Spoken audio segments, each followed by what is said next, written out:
भारत में इनका स्केल तो काफी बड़ा लगता है।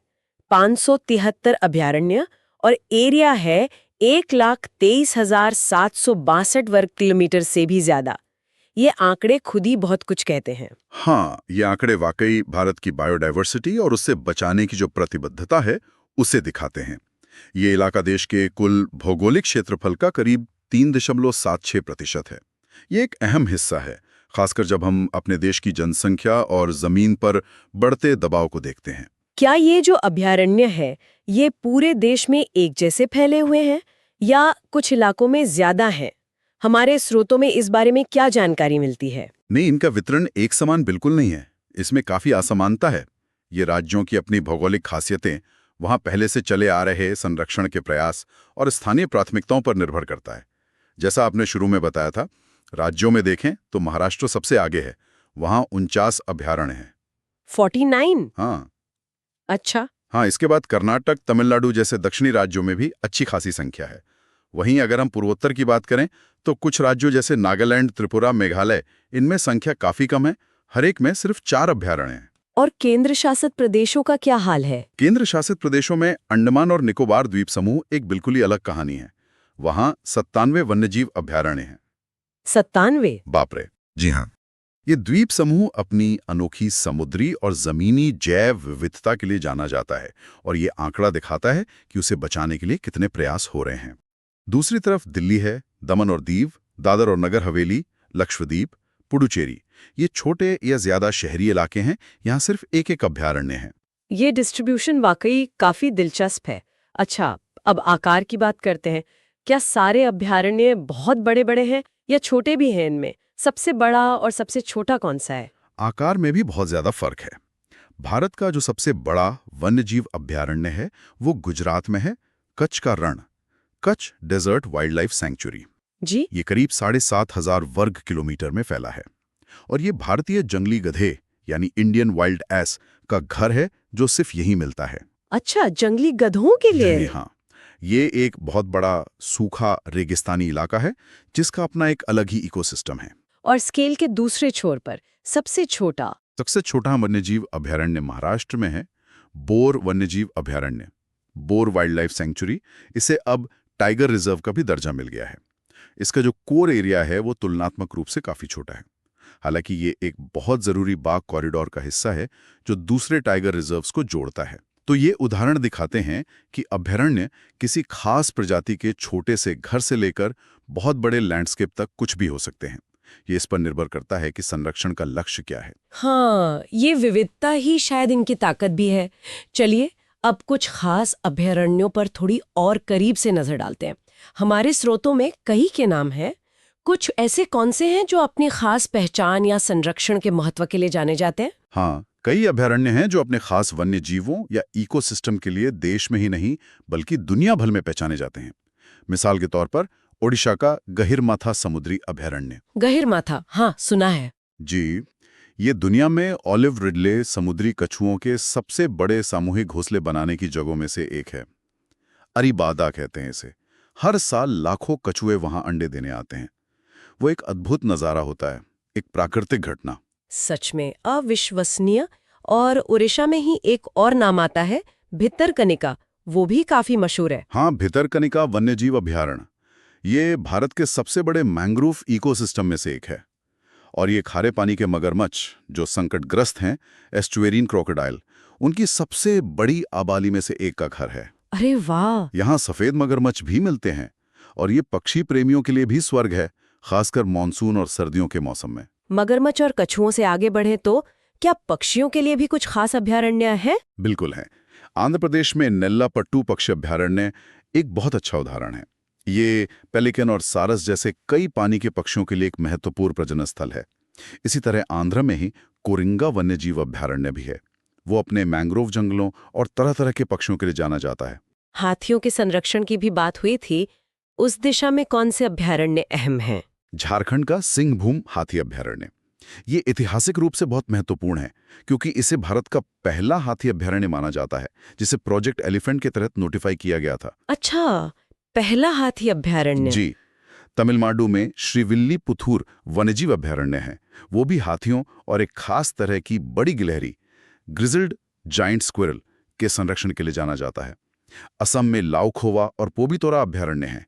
पोबितोरा खास तौर पर एक सींग वाले गैंडों के बहुत ज्यादा घनत्व के लिए मशहूर है, हालांकि वो अभयारण्य है, राष्ट्रीय उद्यान नहीं। ये जानना भी दिलचस्प है कि कुछ अभयारण्य खास प्रजातियों पर फोकस करते हैं। क्या कोई ऐसा अभयारण्य है जो नदी के इकोसिस्टम को बचाने पर केंद्रित हो? हाँ, बिल्कुल। राष्ट्रीय चंबल अभयारण्य इसका एक बेहतरीन उदाहरण है। ये 3 राज्यों के संगम पर है, राजस्थान, मध्य प्रदेश और उत्तर प्रदेश, और ये चंबल नदी के करीब 400 किलोमीटर लंबे हिस्से को बचाता है। ये गंभीर रूप से संकटग्रस्त घड़ियाल के लिए दुनिया के सबसे जरूरी घरों में से एक है। घड़ियाल? हाँ। इसके अलावा यहाँ लुप्तप्राय गंगा नदी डॉल्फिन और रेड क्राउन्ड रूफ टर्टल यानी लाल कलगी वाला कछुआ वो भी पाए जाते हैं। तो ये दिखाता है कि अभयारण्य सिर्फ जमीन के ही नहीं बल्कि पानी के इकोसिस्टम को बचाने में भी बहुत अहम भूमिका निभाते हैं। और कुछ एकदम अनोखे उदाहरण भी है शायद, जैसे लद्दाख और मेघालय के अभयारण्य। निश्चित रूप से लद्दाख का चांगथांग शीत मरुस्थल अभयारण्य ये बहुत ऊंचाई वाले ट्रांस हिमालयी इलाके में है। यहाँ हिमतेंदुआ, तिब्बती जंगली गधा यानी क्यांग, काली गर्दन वाला सारस और दूसरे कई दुर्लभ जीव रहते हैं। ये भारत के सबसे मुश्किल और अनोखे लैंडस्केप्स में से एक को बचाता है। और मेघालय में है बाघमारा पिचर प्लांट अभयारण्य। पिचर प्लांट, वो मांसाहारी पौधा? जी हाँ, वही। ये अभयारण्य खास तौर पर उसी दुर्लभ और लुप्तप्राय मांसाहारी पौधे निपेंथिस खासियाना, जिसे पिचर प्लांट कहते हैं, उसे बचाने के लिए ही बनाया गया है। तो ये दिखाता है कि अभयारण्य सिर्फ बड़े जानवरों के लिए ही नहीं बल्कि दुर्लभ पेड़ पौधों के लिए भी कितने जरूरी हैं। ये विविधता तो वाकई कमाल की है। इतने अलग अलग तरह के आवास और प्रजातियां इन अभयारण्यों में सुरक्षित है। लेकिन सिर्फ सीमाएं बना देना तो काफी नहीं होता होगा। इन अभयारण्यों और यहाँ रहने वाले वन्य जीवों की सुरक्षा के लिए कानूनी ढांचा क्या है? कौन से कानून हैं जो इन्हें बेस देते हैं? देखिए, भारत में वन्यजीव संरक्षण के लिए एक काफी मजबूत कानूनी और नीतिगत ढांचा है जो समय के साथ धीरे धीरे विकसित हुआ है। इसकी जो नींव है वो है वन्यजीव संरक्षण अधिनियम 1972, वाइल्ड लाइफ प्रोटेक्शन एक्ट 1972। ये एक बहुत ही व्यापक कानून है। ये वन्य जीवों के शिकार और उनके व्यापार पर रोक लगाता है। अलग अलग प्रजातियों को उनके खतरे के स्तर के हिसाब से कानूनी सुरक्षा देता है। इसमें अलग अलग अनुसूचियां, शेड्यूल्स हैं। हाँ। और सबसे जरूरी, ये संरक्षित क्षेत्रों जैसे अभयारण्य और राष्ट्रीय उद्यान, इनकी स्थापना और इनके मैनेजमेंट के लिए कानूनी आधार तैयार करता है। तो ये कानून एक तरह से रीढ़ की हड्डी जैसा है? हाँ, ये मुख्य कानून है। लेकिन इसके साथ साथ कुछ और कानून भी हैं जो बहुत महत्वपूर्ण भूमिका निभाते हैं। हाँ। एक है वन संरक्षण अधिनियम 1980, फॉरेस्ट कंजर्वेशन एक्ट 1980। ये कानून जंगल की जमीन को गैर वानिकी कामों के लिए इस्तेमाल करने को नियंत्रित करता है। ये अभयारण्यों के आवास को बनाए रखने के लिए बहुत जरूरी है। फिर है पर्यावरण संरक्षण अधिनियम 1986, एनवायरमेंट प्रोटेक्शन एक्ट 1986। इसे अक्सर छाता विधान या अम्ब्रेला एक्ट भी कहते हैं क्योंकि ये पर्यावरण प्रदूषण समेत संरक्षण के बहुत सारे मुद्दों को कवर करता है और ये केंद्र सरकार को पर्यावरण की रक्षा के लिए नियम बनाने का अधिकार देता है। क्या हाल के सालों में भी कोई जरूरी कानून बने हैं इस क्षेत्र में? हाँ, एक और महत्वपूर्ण कानून है जैव विविधता अधिनियम 2002, बायोडायवर्सिटी एक्ट 2002। इसका फोकस जैविक संसाधनों को बचाने, उनका टिकाऊ इस्तेमाल करने और उनसे जो फायदे हों उनको सही तरीके से और बराबरी से बांटने पर है। ये स्थानीय समुदायों के पारंपरिक ज्ञान को भी मान्यता देता है। तो कुल मिलाकर एक मल्टी लेयर्ड कानूनी ढांचा है जो इन संरक्षित क्षेत्रों को सपोर्ट करता है। कानून तो अपनी जगह है, लेकिन जैसा हमने देखा कई बार खास प्रजातियों को बचाने के लिए एकदम केंद्रित प्रयासों की जरूरत पड़ती है। क्या भारत ने इस तरह की स्पेशल संरक्षण परियोजनाएं भी शुरू की हैं? हमारे स्रोतों में कुछ बड़ी परियोजनाओं का जिक्र है। बिल्कुल, कानून तो एक जनरल फ्रेमवर्क देते हैं, लेकिन कुछ प्रजातियां जो बहुत ज्यादा खतरे में हैं या जिनका इकोसिस्टम में खास महत्व है, उनके लिए टारगेटेड प्रोजेक्ट्स बहुत जरूरी साबित हुए हैं और भारत ने इस दिशा में कई अहम कदम उठाए हैं, कई प्रोजेक्ट शुरू किए हैं। जैसे कि प्रोजेक्ट टाइगर, ये शायद सबसे ज्यादा जाना पहचाना नाम है। जी हाँ, प्रोजेक्ट टाइगर ये 1973 में शुरू किया गया था। उस समय बाघों की आबादी बहुत ही चिंताजनक स्तर तक कम हो गई थी। इसका मकसद था बाघों को उनके प्राकृतिक घरों में एक सस्टेनेबल आबादी देना, मतलब उनकी संख्या इतनी हो कि वो खुद को बनाए रख सकें। इसके तहत टाइगर रिजर्व बनाए गए, शिकार रोकने के उपायों को मजबूत किया गया और उनके आवास के मैनेजमेंट पर ध्यान दिया गया। हालांकि चुनौतियां तो आज भी हैं, लेकिन प्रोजेक्ट टाइगर को मोटे तौर पर बाघों की संख्या बढ़ाने और उनके संरक्षण के लिए जागरूकता लाने में काफी सफल माना जाता है। और हाथियों के लिए भी ऐसी कोई परियोजना है? हाँ, प्रोजेक्ट हाथी, प्रोजेक्ट एलिफेंट, ये 1992 में शुरू हुआ था। इसका लक्ष्य है हाथियों, उनके आवासों और उनके आने जाने के रास्तों, जिन्हें कॉरिडोर कहते हैं, उनकी रक्षा करना। अच्छा, कॉरिडोर भी? हाँ, ये गलियारे बहुत जरूरी हैं ताकि हाथियों की आबादी अलग थलग न पड़ जाए, उनमें जेनेटिक विविधता बनी रहे।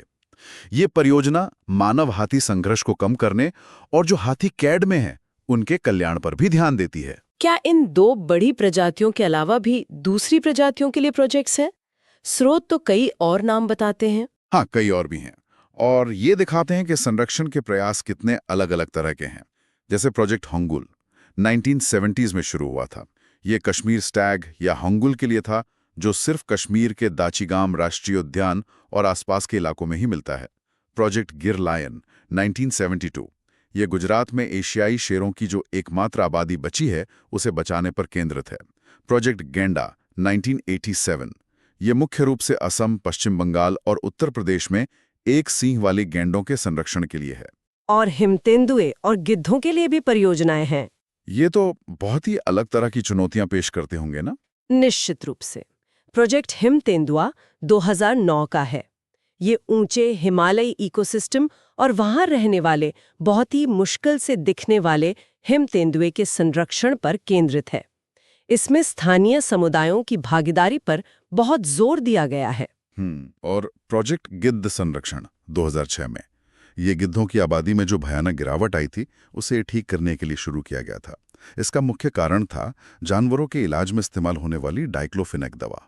हाँ, वो दवा वाली बात सुनी थी। जी, तो इसके तहत सुरक्षित जोन बनाए जा रहे हैं। कैप्टिव ब्रीडिंग यानी चिड़ियाघरों वगैरह में उनकी संख्या बढ़ाने की कोशिश हो रही है। इसी तरह कस्तूरी मृग के लिए 1970 के दशक में और समुद्री कछुओं के लिए 1975 में भी शुरुआती परियोजनाएं थी। ये सारी परियोजनाएं भारत के जो टारगेटेड संरक्षण प्रयास हैं, उनकी गहराई और चौड़ाई दोनों को दिखाती हैं। ये तो स्पष्ट है कि कानूनी ढांचे और केंद्रित परियोजनाओं का एक कॉम्बिनेशन काम कर रहा है। तो अगर हम आज की इस पूरी चर्चा को समेटें, तो हमने भारत के वन्य जीव अभयारण्यों की एक काफ़ी विस्तृत तस्वीर देखी है। हमने समझा कि ये IUCN की श्रेणी 4 के संरक्षित क्षेत्र है। इनका मुख्य मकसद है लुप्तप्राय प्रजातियों और उनके घरों को बचाना, और इनमें राष्ट्रीय उद्यानों की तुलना में कुछ ज़्यादा मानवीय गतिविधियों की इजाज़त हो सकती है। हमने ये भी देखा कि ये जीव मंडल रिजर्व से अलग है, जो संरक्षण और सस्टेनेबल डेवलपमेंट के बड़े मॉडल हैं। भारत में 573 अभयारण्य हैं, जो देश की करीब 3.76%